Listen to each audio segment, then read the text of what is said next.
Well, the tussle between Jet and Sahara intensified. The Bombay High Court said today that the warrant of attachment to Jet Airways shall not be executed, but what has been attached so far will not be affected as well.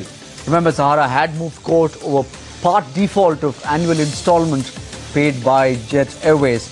On What's On Tonight, we ask, what will Jet do now? Joining us, Satish Kishan Chandani of DSK Legal Counsel for Sahara. Satish, many thanks for joining us. Let me begin by asking you the rationale behind this move. Why did you move court? We filed the execution application basically on the ground that the installment which was due last year was not paid fully as per the terms of the consent award. You mean that full payment was not made? Could you elaborate on that further? What was the amount that is pending? The amount of 550 was payable in 4 installments. And the first installment was due last year, March 30th, 2008, which was 137.50 crores. Satish, you spoke about the execution application. What precisely were you seeking in that petition?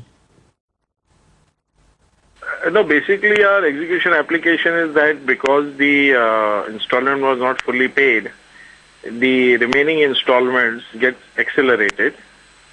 And the concession amount which was given at the time of settlement also becomes due as per the terms of the consent award. Right. So, Satish, can you take us through the default of payments to Sahara? Can you elaborate on the details?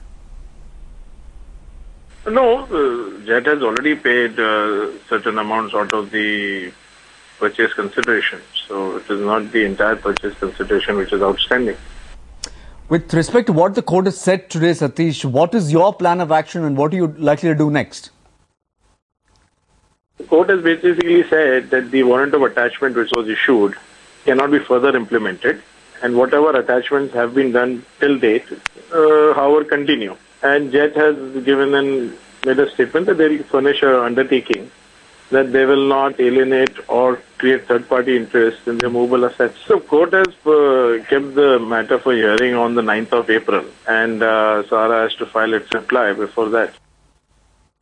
All right, Satish Kishan Chandani, we leave it there. Many thanks for joining us. That was Sahara's counsel, not giving away too much today, but also joining us is Kapil Kaul of Kappa. Kapil, many thanks for joining us. How do you read this development? You've mentioned earlier that the first round of consolidation in the aviation sector was fraught with this kind of difficulties. It now seems to be emerging.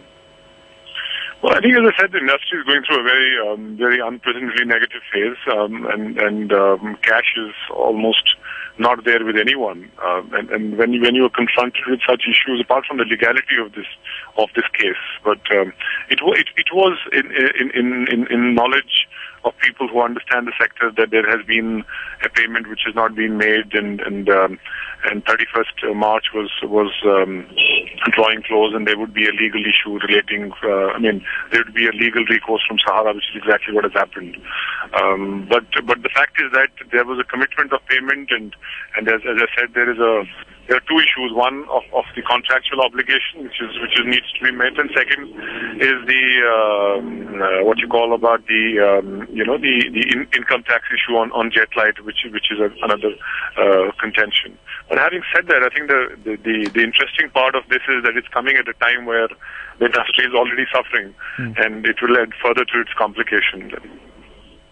Right. Speaking of complications, Kapil, you have been speaking about this earlier as well.